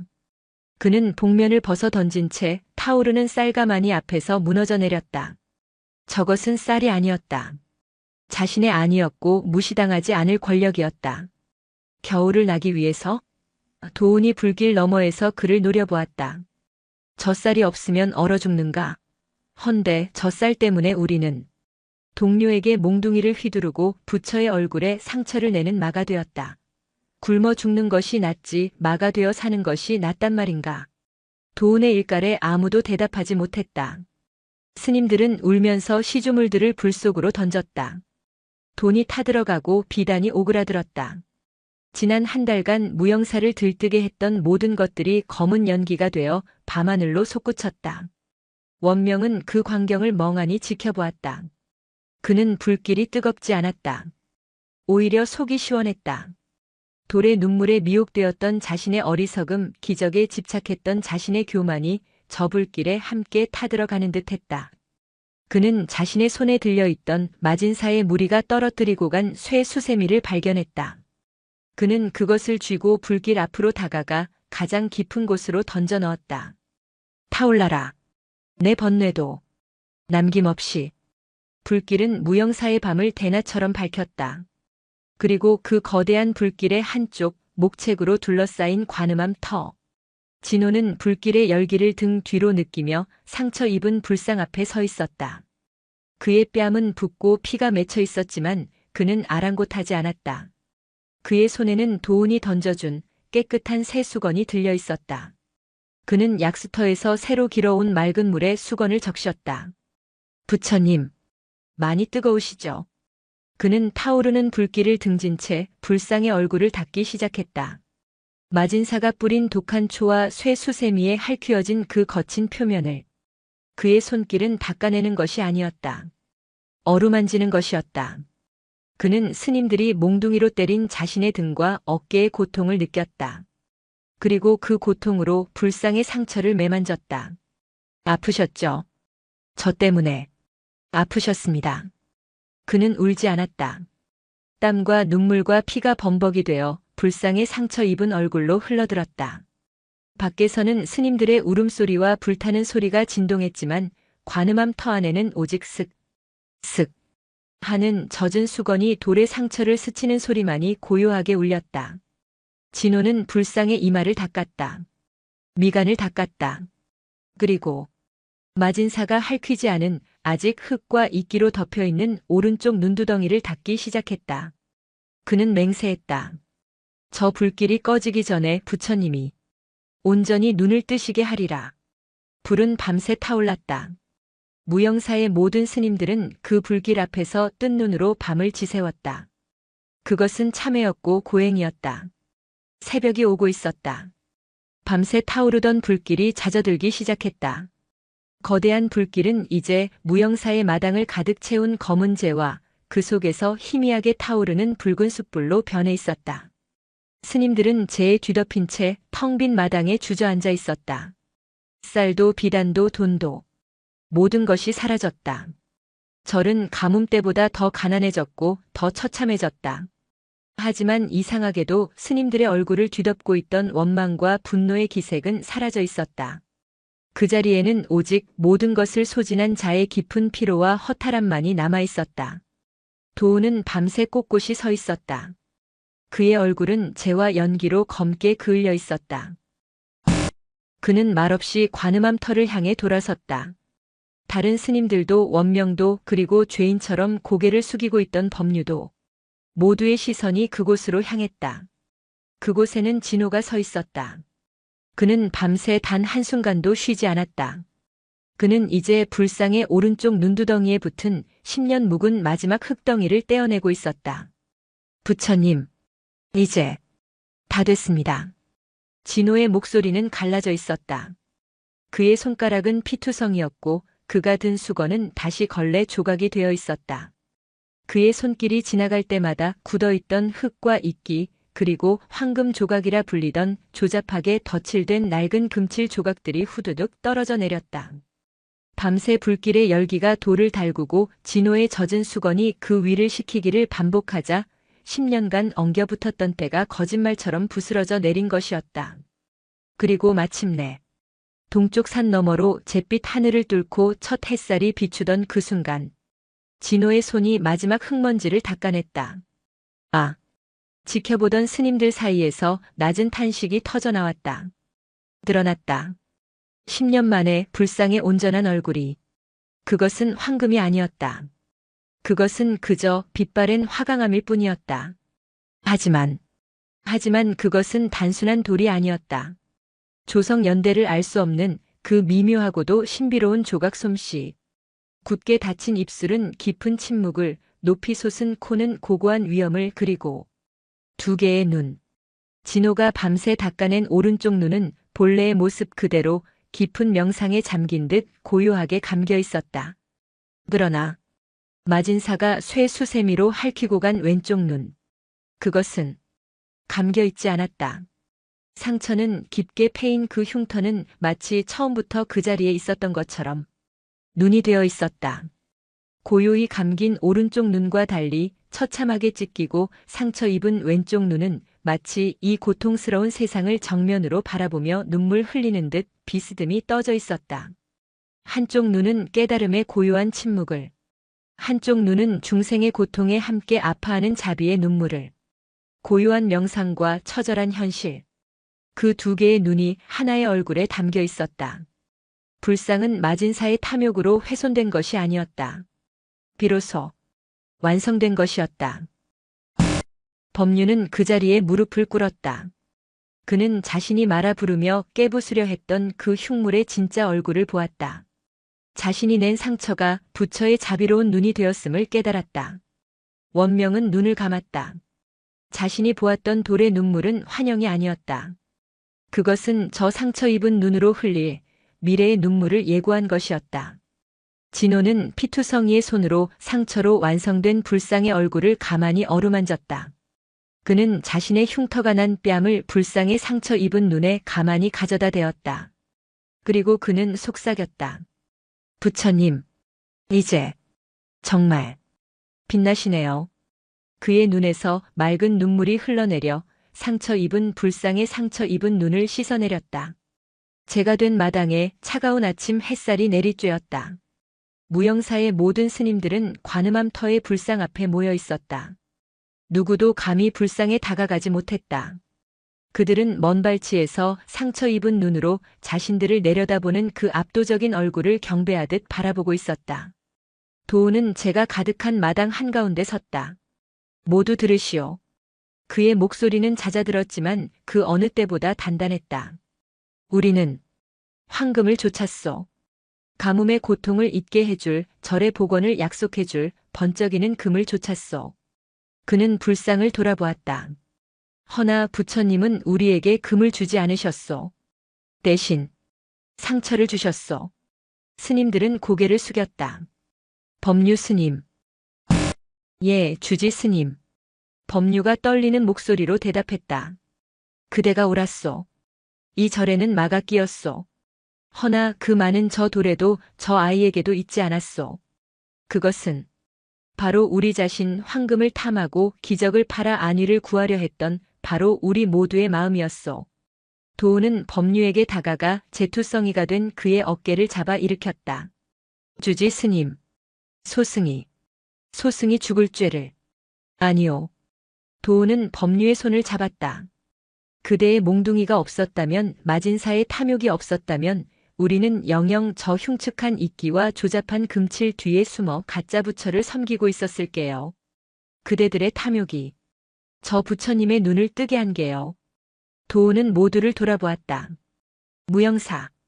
그림자 없는 절이라 하였소. 허나 빛이 강할수록 그림자는 짙어지는 법. 우리는 황금이라는 강한 빛을 줬다가 탐욕이라는 짙은 그림자에 잡아먹힐 뻔했소. 그는 상처 입은 불상을 가리켰다. 이제 저분이 우리의 부처요. 황금 부처가 아니라 상처 입은 부처요. 중생의 고통을 외면하고 감긴 눈으로 명상하는 부처가 아니라 중생의 고통에 함께 상처받고 함께 눈물 흘리는 부처요. 도우는 진호를 불렀다. 진호야. 진호는 흉터가 난 뺨으로 맑게 웃으며 주지 앞에 섰다. 너는 이끼를 닦지 않았다.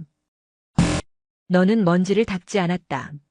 너는 내가 닦아낸 것은 저 돌에 낀 이끼가 아니라 우리가 덧칠해 놓은 탐욕이었고, 내가 어루만진 것은 저 돌의 상처가 아니란 바로 우리들의 상처였다.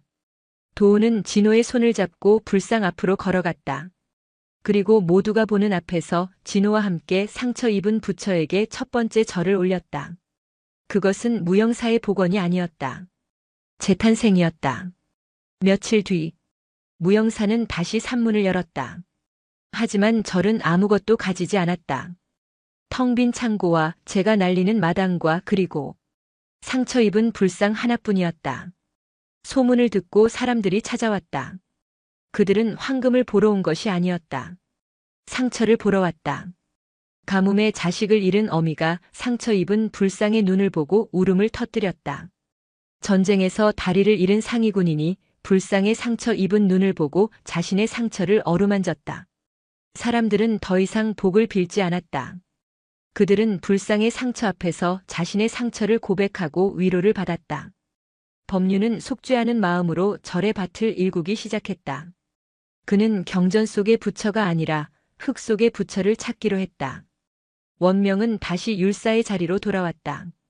하지만 그는 더 이상 규율의 잣대로 기적과 이단을 재단하지 않았다. 그는 그저 묵묵히 상처 입은 이들의 등을 쓸어줄 뿐이었다.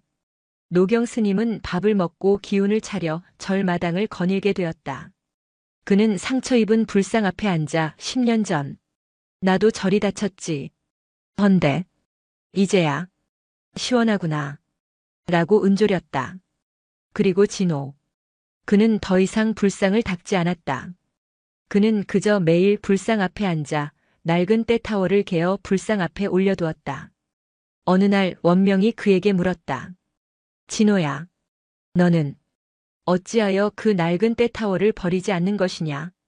진호는 상처 입은 뺨으로 해맑게 웃으며 대답했다. 부처님이 또 가려우실까 봐요.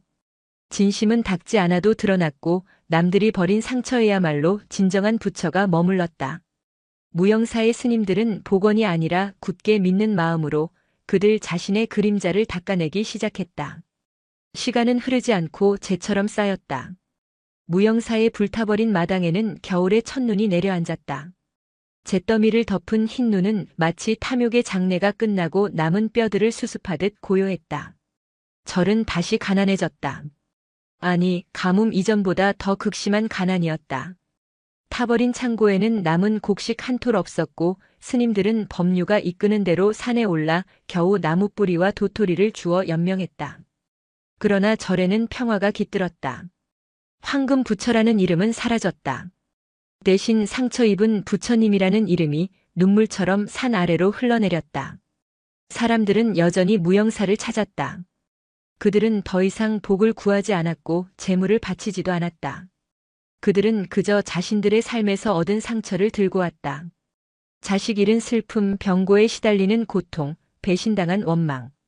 그들은 한쪽 눈을 감고 명상에 잠긴 부처가 아니라 자신들처럼 상처 입은 눈으로 세상을 바라보는 부처 앞에서 울었다. 그들은 공양미 대신 자신들이 먹을 감자 한 알, 고구마 한 개를 품에 안고 와서 불상 앞에 그것을 나누어 놓고 스님들과 함께 먹었다. 무영사는 시주로 운영되는 절이 아니라 상처 입은 자들이 서로의 온기를 나누는 겨울집이 되어가고 있었다. 진호는 그 겨울 19에서 20살이 되었다. 그의 뺨에 남은 흉터는 불상의 흉터처럼 그의 얼굴의 일부가 되었다. 그는 더 이상 불상을 닦지 않았다. 그는 그저 매일 새벽 상처 입은 불상 앞에 맑은 물 한 그릇을 떠놓고 낡은 때타워를 그 옆에 개켜놓은 뒤 묵묵히 합장할 뿐이었다. 원명은 그 모습을 지켜보며 진호가 처음 불상을 닦겠다며 고집부리던 그 여름날을 떠올렸다. 저 아이는 대체 무엇을 본 것이었을까? 진호야. 원명이 물었다. 예, 스님. 이제 다 닦았는데 어찌하여 매일 물을 떠놓는 것이냐? 진호는 흉터가 난 뺨으로 해맑게 웃었다. 부처님, 목마르실까 봐요. 그 대답에 원명은 더 묻지 못했다. 겨울이 깊어지던 어느 날 절의 문이 닫히기 직전에 해 진력이었다. 누더기를 걸친 한 사내가 비틀거리며 잿더미가 된 마당을 가로질러 왔다. 그는 굶주림과 추위에 지쳐 금방이라도 쓰러질 듯 했다. 절의 규율에 따라 행자승이 그에게 다가가 죽을 내어주려 했다. 무슨 일로? 행자승은 그 사내의 얼굴을 보고 비명을 지르며 뒷걸음질 쳤다. 원명과 법류가 소란을 듣고 달려나왔다. 그 사내는 마진사였다. 한때 고을 최고의 부자였던 그는 몰골이 말이 아니었다. 비단옷은 간데없고 얼굴은 검게 그을려 있었으며 한쪽 손은 불에 데인 듯 흉측하게 일그러져 있었다. 마진사. 법류가 경계하며 몽둥이를 찾았다. 마진사는 스님들을 보았지만 아무 말도 하지 않았다. 그는 원명과 법류를 스쳐 지나 홀린 듯이 관음암터를 향해 걸어갔다. 멈추시오. 그곳은 원명이 막아서려 했지만 도훈이 그의 팔을 잡았다. 두시오. 저자도. 상처 입은 자가 되었소. 마진사의 몰락은 삽시간이었다. 황금 부처 사기극의 주동자로 몰린 그는 관아의 모든 재산을 몰수당했다. 그가 가뭄 때 횡령했던 곡식들이 발각되었고 성난 민심은 그의 곳간에 불을 질렀다. 그는 그 불길 속에서 재산과 한쪽 손을 잃고 거지가 되어 떠돌게 된 것이었다. 그가 저주라 퍼뜨렸던 그 말이 고스란히 자신에게 돌아왔다. 마진사는 목책의 쪽문을 지나 관음암터에 들어섰다. 그곳에는 진호가 막 저녁 예불을 위해 물그릇을 갈고 있었다. 마진사는 진호를 보았다. 그리고 진호의 뒤에 선 상처 입은 불상을 보았다. 그는 불상의 왼쪽 눈 자신이 쇠 수세미로 핥히었던 그 흉터를 바라보았다. 마진사의 온몸이 사시나무처럼 떨리기 시작했다. 그는 자신이 무슨 짓을 했는지 깨달았다. 그는 황금을 긁어내려 한 것이 아니었다. 그는 눈을 찔렀다. 자신을 바라보던 그 눈을. 왜? 마진사가 쉰 목소리로 중얼거렸다. 왜? 나를 그렇게 보는 것이냐? 불상은 흉터가 된 눈으로 그저 묵묵히 마진사를 내려다보고 있었다. 그 눈빛은 원망도 분노도 아니었다. 그저 지켜보는 눈빛이었다. 내가 황금을 탐한 것이 그리 죽을 죄였더냐? 마진사는 진호에게 말하는 것도 스님들에게 말하는 것도 아니었다. 그는 불상에게 묻고 있었다. 진호는 대답 대신 자신이 마시려고 가져왔던 따뜻한 숭늉 그릇을 마진사에게 내밀었다. 마진사는 그 숭늉 그릇을 받아들었다. 그리고 그는 보았다. 숭늉 그릇을 내민 진호의 뺨. 자신이 발길질하고 독한 초로 범벅되게 만들었던 그 뺨에 남은 흉터. 불상의 흉터와 진호의 흉터가 겹쳐 보였다. 마진사는 숭늉 그릇을 든 채 그 자리에 무너져 내렸다. 그는 불상 앞에 이마를 대고 아이처럼 울부짖기 시작했다. 그것은 분노의 울음도 억울함의 울음도 아니었다. 자신이 낸 상처 앞에 자신의 상처를 내려놓는 처절한 참회의 울음이었다. 잘못했습니다. 내가 눈을. 그는 일그러진 손으로 잿더미가 된 바닥을 긁으며 한참을 그렇게 울었다. 진호는 그저 그의 옆에 묵묵히 함께 앉아 있었다. 이 모든 광경을 요사체의 골방에서부터 천천히 지팡이를 짚고 걸어 나온 노경 스님이 지켜보고 있었다. 노경은 10년 만에 처음으로 관음암터를 제 발로 밟았다. 그는 마진사의 통곡과 그를 위로하듯 함께 앉아 있는 진호와 그 둘을 묵묵히 바라보는 상처 입은 불상을 바라보았다. 노경의 마른 입술이 열렸다. 이제야 모두 제자리로 돌아왔구나. 노경 스님의 목소리에 도훈과 원명, 법류가 그에게 다가갔다. 스님, 어찌 여기까지 와야 했네. 저 아이가 나를. 아니, 그분을 부르셨으니. 노경은 지팡이에 의지한 채 불상 앞으로 한 걸음 더 다가갔다. 그는 경외심이나 신앙심이 아니라 마치 오랜만에 만난 혈육을 대하듯 애틋한 눈길로 불상의 얼굴을 쓸어 올렸다. 주지. 노경이 도훈을 불렀다. 이제 말할 때가 된 듯하오. 이 절이 진짜 비밀을. 모두의 시선이 노경에게로 향했다. 짐승처럼 울부짖던 마진사마저 울음을 그치고 노경을 바라보았다. 저분은. 노경은 불상을 가리켰다. 저분은 관세음 보살이 아니오. 도훈을 포함한 모든 스님들의 눈이 커졌다. 그럼 저분은 대체. 저분은. 노경은 잠시 숨을 골랐다. 이 무영사를 지으신 은사 스님의 어머니시오. 충격적인 진실이었다. 노경의 이야기는 50년 전으로 거슬러 올라갔다. 무영사의 창건주였던 대선사는 본디 천민 중에 천민인 백정의 아들이었다. 굶주림 속에 버려진 그를 거두어 키운 것은 이웃 마을의 눈먼 과부였다. 그 과부는 젊은 시절 술주정뱅이 남편의 폭력에 맞아 왼쪽 눈을 실명했다. 그녀는 한쪽 눈으로 세상을 보았지만 그 누구보다 온전한 자비로 어린아이를 키워냈다. 그녀는 훗날 스님이 되겠다는 아이를 위해 평생 모은 쌈짓돈을 쥐어주며 산으로 보냈다. 그분이 은사 스님의 어머니셨소. 그리고 나의 스승이시기도 했지. 대선사는 크게 깨달음을 얻은 뒤 속세의 어머니를 모시려 산을 내려왔으나 어머니는 이미 병들어 세상을 뜬 뒤였다. 대선사는 피눈물을 흘리며 자신을 키워준 그 상처 입은 자비를 기리기 위해 절을 세웠다. 그리고 그는 10년간 손수 돌을 쪼아 이 불상을 만들었다. 그것은 불상이 아니었소. 모상이었지. 그는 자신의 어머니 평생 고통받았으나 모든 것을 내어준 그 위대한 어머니의 얼굴을 새긴 것이요. 노경은 불상의 얼굴을 가리켰다. 은사 스님은 어머니의 얼굴을 그대로 새겼소.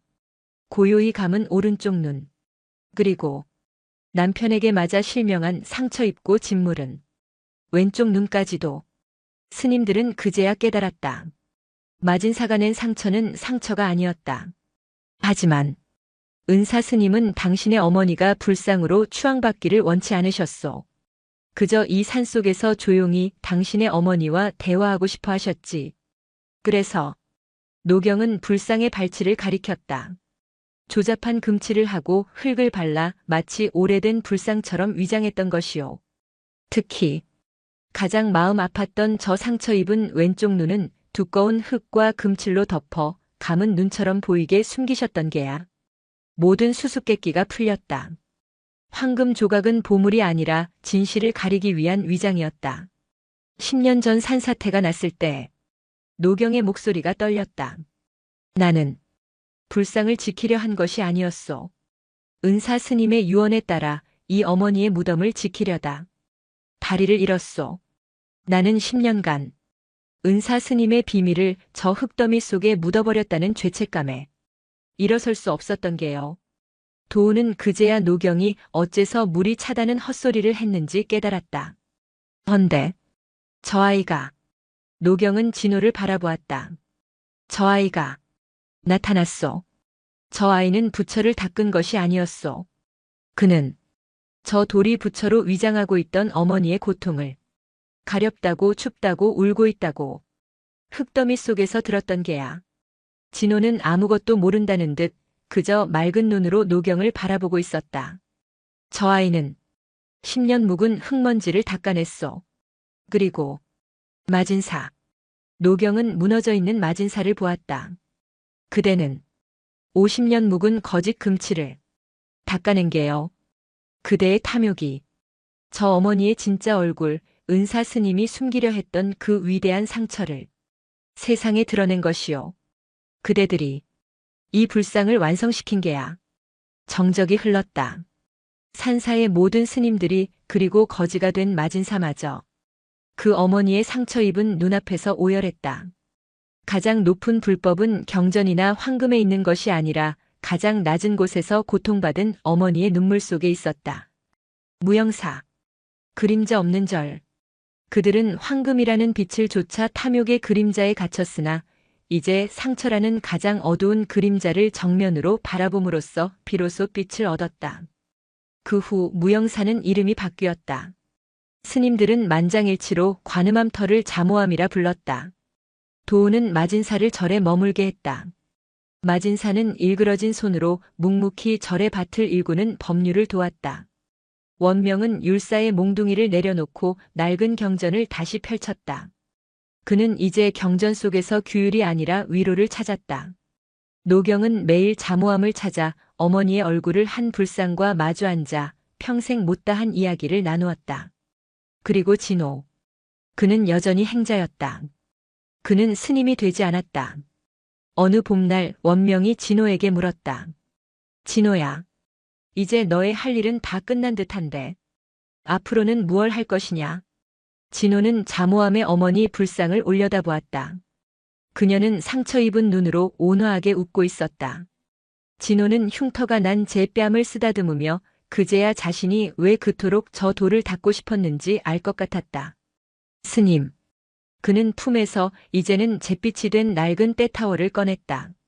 세상에는 아직 가렵다고 우시는 부처님이 너무 많습니다. 진호는 합장하고 잠오함을 나섰다.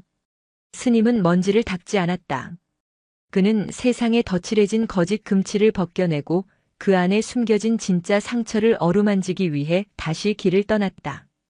영상이 마음에 드셨다면 구독과 좋아요, 댓글 부탁드립니다. 부탁드립니다. 부탁드립니다. 부탁드립니다. 부탁드립니다.